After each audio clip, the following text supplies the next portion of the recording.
would do everything to help me get there. There was one flaw in their argument. I couldn't go back to my homeland, Iraq.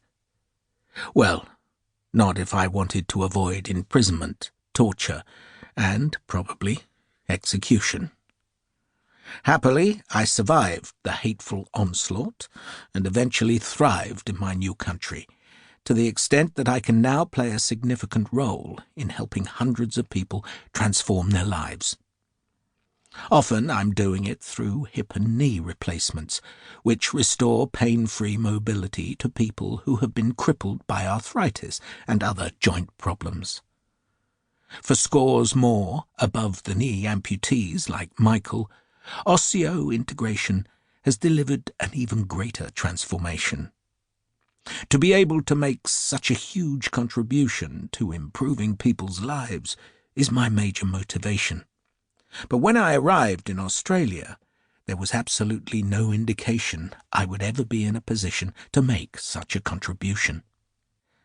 A lot had unfolded over the intervening years to transport the boy from Baghdad to the man at Windsor Castle. Along the way, there were confronting challenges.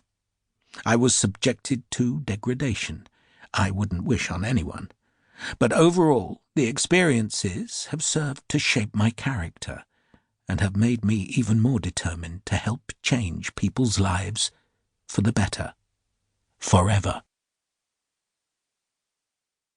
Chapter 1. The Beginning of the End. I was born by caesarean section at the Al-Hadari Private Hospital in Baghdad on the 25th of June, 1972. My mother was aged 42 and my father 65. They had met in Baghdad 2 years earlier at an exhibition of art by the children of the primary school, where, at the time, my mother was the principal. Neither had been married before. My mother, Camilla al-Turk, was born in Basra, in the south of Iraq, and was the third of 10 children in a poor family. She had 5 sisters and 4 brothers. As well as teaching, she had raised 6 of her younger siblings, assuming the role of parent and breadwinner after their mother and father both died young. Her 2 older sisters and one of her younger sisters had married and left the family home. The rest relied on her. Shortly after meeting my father, my mother was demoted from principal to teacher at the school for refusing to join the Ba'ath Party. She was forced to retire altogether when she married my father, because the Ba'athists were opposed to his political and professional affiliations. It was a strange decision. Until the day she died, my mother was always a great admirer of Saddam Hussein. She just didn't want to join the party. My father's family was at the other end of the economic, social, and political spectrum. He was from one of Iraq's traditional ruling families.